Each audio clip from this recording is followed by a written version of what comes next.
warm welcome to the first ever episode of the NI Women's Football Show, a brand new series dedicated to bringing you all the latest interviews and news from across all areas of women's football in Northern Ireland. Later on the show we'll be hearing from Lisburn Rangers defender Ella Hockey, who recently celebrated her first call-up to the NI Women's Senior Squad, but before that it's my great privilege to welcome into the studio none other than the Northern Ireland Senior Women's Team Manager, Kenny Shiels. How are you, Colin? Welcome to the show, Kenny. Thank you. We're going to look back at some of your career. As a lot of people know, today I'm involved obviously in the men's football as well, the Distillery Football Club. Yeah. And I know you played for the Whites a long time ago. Can you remember do, that? yeah. That's quite a golden oldie there, yeah. Who was manager back then? Right. Gibby McKenzie brought me to the Distillery. Right. I remember him coming, I was working on a building site and he had arranged to meet me, and we were doing a refurbishment of the Root Hospital in Ballymoney, and I was up on the roof. I'll never forget it. And he shouted up, "Down here, son, down here." Scottish Gibby, he's a great man. He died later after that, but yeah, it was a great experience. Playing with people like Bertie McMahon was a great honour. Yeah, club legend. People like that, and great tradition. The oldest club in Ireland, as you know. Yeah, well, one of the oldest, certainly. Yeah. Yeah, and no, that was the 70s, and good times. Good times, yeah. From there, obviously, you played obviously quite a bit for your career, but then you went into management after that. And I can also remember, once again, Distillery related, I can remember you were manager at Carrick Rangers at the time. It was early, probably 1990s or so. We went to Taylor's Avenue, and the Whites won 5-1. And to be honest, I thought we could have won 10-1 on the day. That was me. Billy Hamilton was our manager, you were manager at Carrick at the time. Yeah. And I remember clearly to this day, you came out after the match and said, we were by far the better side, we should have won that game. And I'm thinking to myself, this guy's not afraid to be controversial, but that's something, I mean, I wouldn't say you've been controversial, but you're not afraid to say it. Probably I was being naive, but because the press can get a good story from that. But when I took over Carrick, it was February. They phoned me up to offer me the job after Billy Murray turned it down, and I'd left my father's funeral, and I come in February the 19th, 92, and it was my first goal in the Irish League, and did 4 points.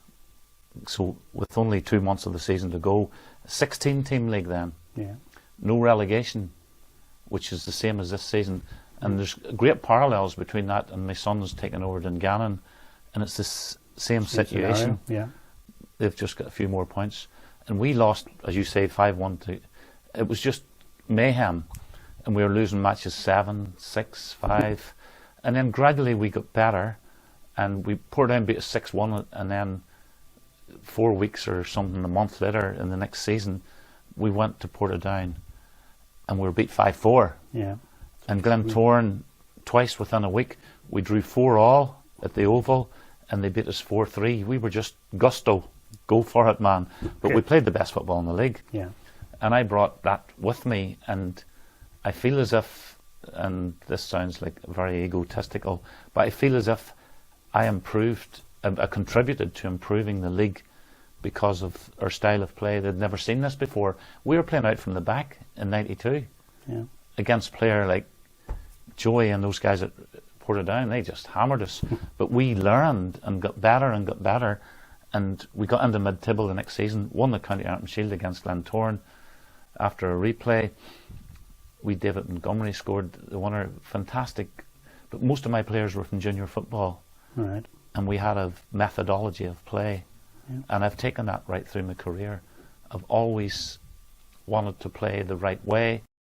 I remember I had serious obstacles in the early part in the 90s and right through the noughties. But I qualified teams in 4 decades into Europe, which is a great honour for me. 3 provincial clubs into Europe. And I've got a really great pride in what I achieved in the game. As you say, you obviously went on to manage quite a few other Irish League clubs, you know, the Larns, Koreans, Ballymena and so on. You then obviously went over to have a spell in Scotland and did remarkably well as well. You won the League Cup at Kilmarnock, which was probably one of your highlights, I would think, of your career. To beat Celtic in the final at Parkhead, not at Parkhead, sorry, at Hampden, was unheard of. Nobody beats Celtic in a final. You'll beat them maybe in the quarters or the semis, but nobody had beaten them this century. unless you take Rangers into it. But nobody outside the Old Firm, and we went there and we went toe to toe with them. And what I learned at Carrick stood by me, because we had 73 minutes gone. I put on a second forward against Celtic, and at 0-0, and they were shocked, because small teams playing Celtic or Rangers play for penalties. They play for extra time, and we put an extra forward up, and we had 4 players in the box in the 83rd of the minute of the match, full backs crossing the ball. Everybody we went gung-ho in the last 15, and from my experiences, this will work, and it did work. Yeah, they didn't know what had hit them. You also had a spell, I think, was it Thailand you went to for a while? I was in Thailand. Okay, tell us about that one. Oh, it was great footballers, but no passion, no heart, no desire to win. It was just a game of football to them. Right, okay. And I remember me getting my preparation right and going through our system of play in the training ground, sun beaten down. You know, everyone was given their role. It was very professional, but they couldn't take it in. They couldn't take it in. And it was good. It was a great experience for me, and I wanted that experience to manage over there. And you know, I would still think about going back there maybe now. Now, what I know now about the culture and what I didn't know then, but it was great. We played brilliant football right from the back out, and same as when we started, you know, at Carrick, where the goalkeeper's taking it from the full-backs, he's changing the point of attack, he's looking for spaces. I remember doing all of this way back, and you know, we got up a few people's noses, but you're right, I was embarrassed about saying that about Billy, because he was a great guy, you know, about the way his teams played. Who was I to say that, coming up against this man? But I had no fear, and I lacked a wee bit in terms of showing a bit more respect to people, you know. We'll put that down to experience, I think. I think it is. It's a learning curve. From Thailand, obviously, and you came back to Derry City, then obviously from there you went on to, you're now manager of the Northern Ireland women's team. Mm-hmm. Big differences between the women's and the men's game? Massive differences in terms of human nature and things like that, and the emotional side of the game. But it's the same game. It's the same game that I'm teaching, and I hope I'm teaching it well. And we're going into games now where there's more confidence, and there's a great rapport with the players. We really have a great rapport with them, and we want to do well. I really want to do well for them, more than anything. And we've got 5 big injuries at the moment. When I say big injuries, they're long term. Yeah. And we're doing it for them, because I would love to get through the qualifiers against Ukraine, the 2 legs, so that these girls who've been so loyal but have had bad injuries, I would love to get them back, because they're all starters. They're all starters in our team. It opens the door for someone else, but definitely it's something that it's in my brain every day. Speaking with Megan a couple of hours ago, she's just had her operation. Lauren Wade's going for an operation. Demi's had an operation. Cara has had an operation. Those 4 are key players for us. Nailed on starters. Yeah. And, you know, it's important that it doesn't affect the other girls. But the ones that's coming in now are determined. But we haven't got a great player pool in comparison to who we're playing against. Okay.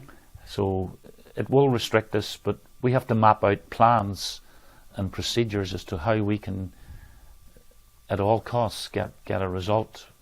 But we won't deviate from how we play. We'll still play the same way. We won't go there and look for a draw. We go and we look to win. And the girls love that attitude. They love to see us being positive, playing to win every game. And when you do that, the chances are you can win more. Okay. Yeah. Okay, we'll hear more from Kenny very shortly, but next up in the show we want to hear from Lisburn Rangers defender Ella Hockey, who recently received her first call-up to the senior side only last month. So it's a pleasure now to be joined on the NI Women's Football Show by Ella Hockey. Ella, warm welcome to the show this evening. Nice to see you. Thank you. Last time we spoke was probably about last May. I'd prefer to say you've been, even though it's been as lockdown, you've been very, very busy during that period. So what all have you been up to over that period of time? Yeah, I just been playing football, getting back into it all, and training starting again. So yeah. And you've obviously been doing pretty well. You've obviously received a call up for the senior women's side, which is a big step forward. Did you see that coming, did you? Well, I was training with them, but I didn't really expect anything, to be honest. So it was quite a shock when he told me. So yeah. A nice surprise, though, wasn't it? Yeah, unreal. So obviously you were called up for the game against England. Of course, you couldn't have got a harder sort of game to get involved in the start. One of the best teams in women's football, and including some of the best players in the planet in terms of women's football. In terms of that whole experience, how did that go for you? How did you get on in England when you were over? Oh, it was a brilliant experience just to see all them players. You know, they are the best players in the world, and just seeing them play, it was unbelievable. You'd said obviously before you went actually. I watched a couple of interviews and they did say you were looking forward to meeting a lot of players. Did you get a chance to actually sort of have a chat with them, or was it just sort of because of the situation did you have to sort of keep your distance and such? Yeah, after the match, we got to swap shirts, but so I got Alex Greenwood's shirt, and she signed it for me, which was really nice. That's a nice souvenir to get. Yeah, unreal. Good for him. And in terms of actually being part of the Northern Ireland squad, how did you get on with that? Obviously, with a lot of the senior players. Yeah, it was really good. Like I was nervous going into it, but after a few training sessions, they're all so lovely, so it was really good to fit in.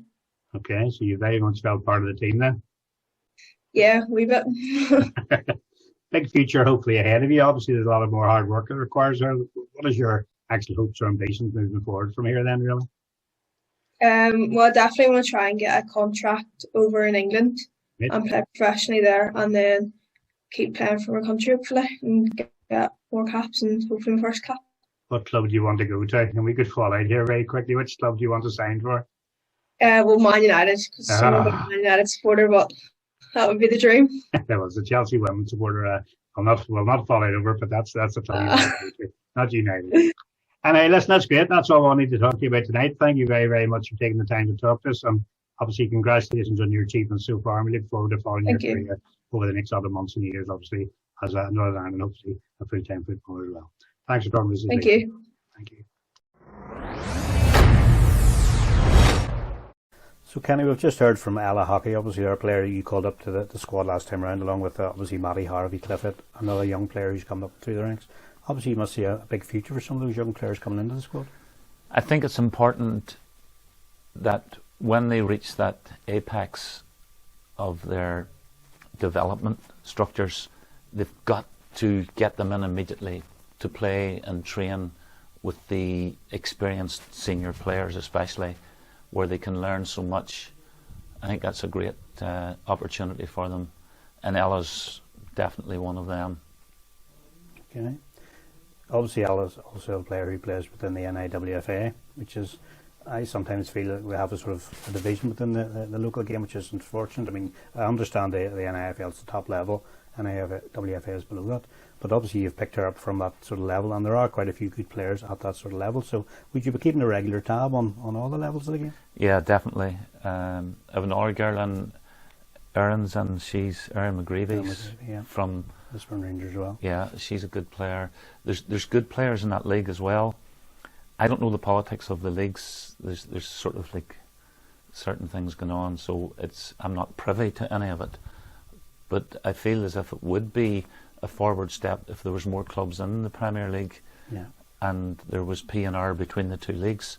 I think that would be down the road from now. I don't know who carries the shots in that, but that would be a big thing, I think.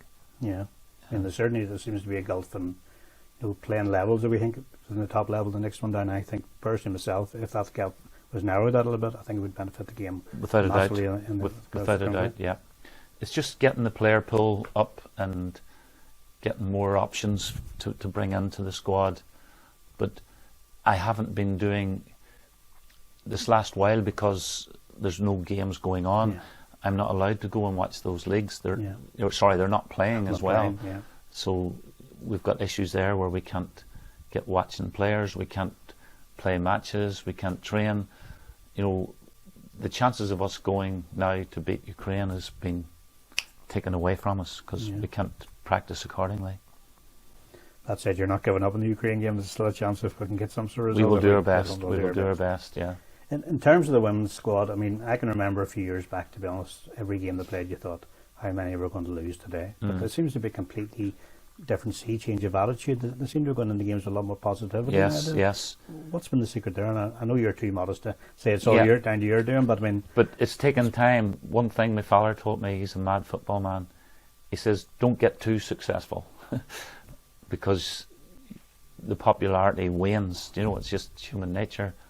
I remember my mother-in-law saying, I don't like that Steve Davis, the snooker player. Right. But then I thought, well, he's won and everything. Just don't like him. He looks swarmy type. And then the Scottish guy took over, remember? Stephen Hendry. So Stevie Davis was struggling Yes. on the snooker table. Then she started to like Steve Davis. Okay. So that epitomises the culture. And don't get too successful. But the girls have dug in and took ownership of it, right? It's important that people understand it's about the girls, it's not about myself or my coaching staff. We're just talent facilitators. And those girls have taken it over and they've bought into it and they've coped with a lot of things. You know, it's been very difficult for them. But I couldn't be more pleased at how they've adapted to how we want to play. Okay. They've been fantastic, and I can't congratulate them anymore. In terms of the forthcoming playoffs, how highly do you rate your opposition on that? Yeah, they're a big opponent. There was 2 or 3 other ones I would personally have preferred. Don't want to mention their names, but certainly this isn't one of the ones because they're playing. They're in season. They're just starting the new season now next week. They're fully conditioned with matches. They're wrapped up and ready to go. They've got great players. We've watched them over and over. They knocked the Republic of Ireland out, and the Republic of Ireland have got players all over Europe. They have them in the Super League in England. Fantastic players. And I watched that match last night with the girls, and it's amazing how far, you know, they have come. But the way Ukraine are playing, it's going to be tough. But we have to design ways to get an edge and go into every little detail where we get an edge here or an edge there. But we've got to be ready for them. And it's difficult without the practice, you know, the game. Yeah. Game conditioning, Colin, is important to our preparation. I know you're talking there about preparation. You have obviously been very vocal in saying that you need practice games. Has there been any progress at all on that front? No, nothing. That must be really frustrating for you as a manager. It's hard. It's hard because when you're on the verge of achieving something great as a coach, as a team, as a nation, you really want the support mechanism from underneath. But we're not allowed to play. It's unfortunate. Obviously, they're such a huge country, and they've sport. You know, they apply themselves, and very, very difficult. But still, we bit of hope there. We must exude confidence into the girls, and get them to play without pressure and play to win a game of football within the structures of our methodology. They've got to be playing the way we want them to play, and they're well bought into that now. But losing Wader last week has hit them really hard. Yeah.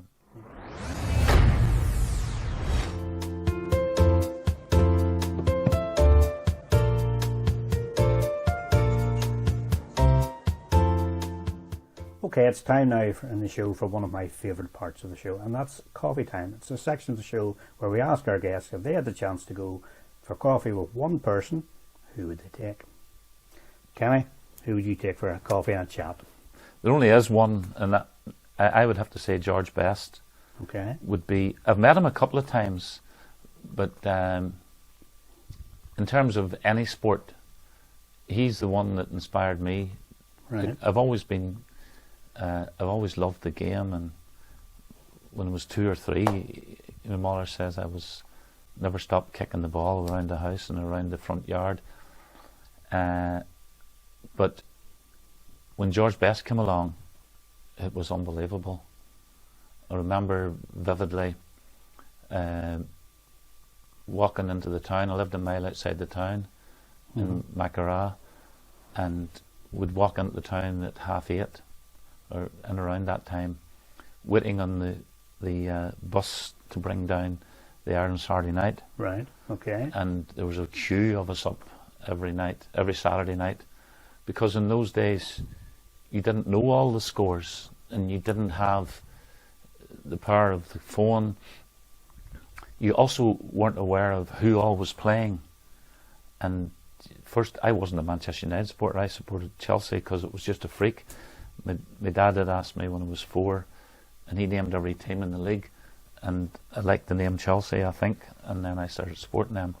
But George Best was, if he's on Match of the Day, oh my God, it made so much to me and my family to go and watch him play, because he was outside the box, totally different to everybody else, getting on the ball, how he moved, how he beat players with no effort, all of that.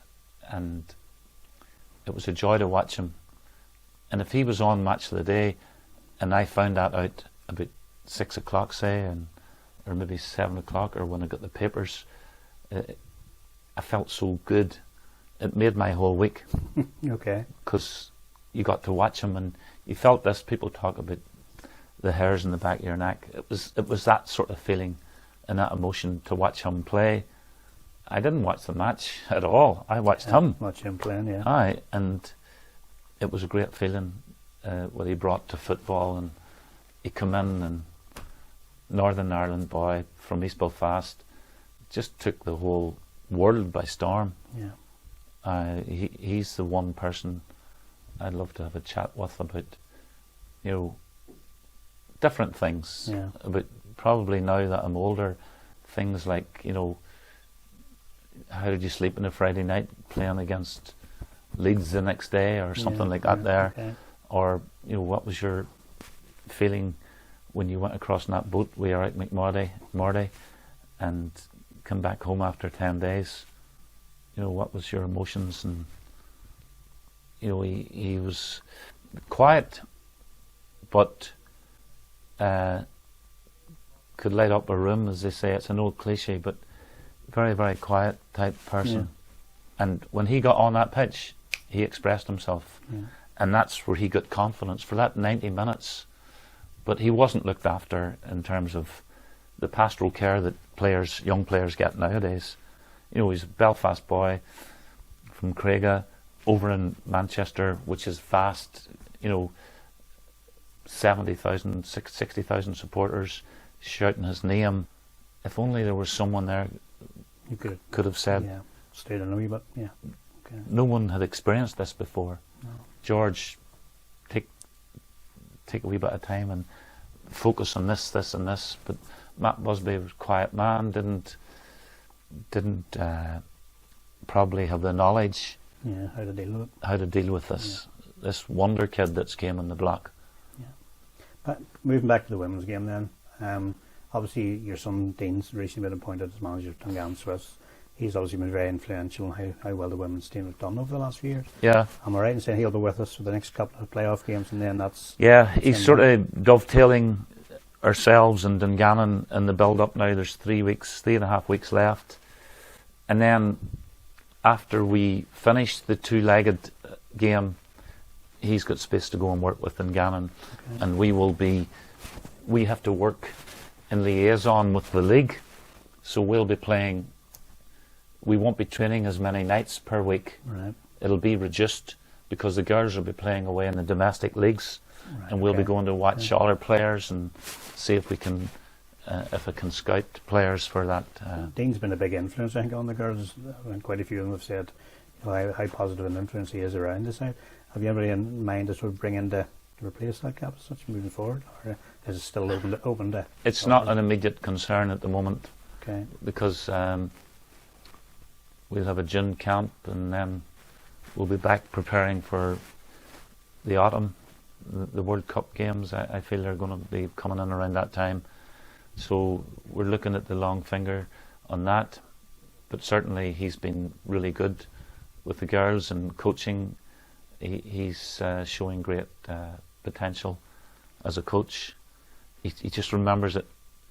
What I said to you earlier about when I come into the Irish League, I felt that I could change everything. I did change quite a bit, and he's gone in now, and he's going to change the culture of the game in the Irish League. I can see it straight away.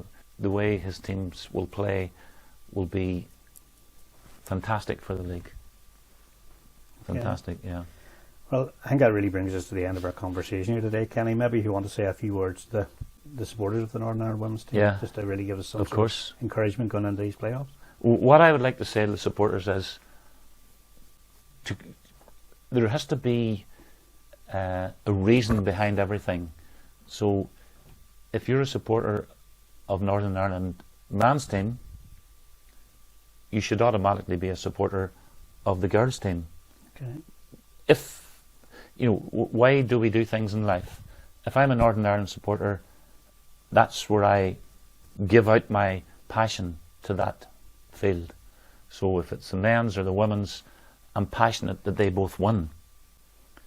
But if you're just a supporter and you want to use the Northern Ireland men's as, it's a really good social feeling for people, but it has to go above that.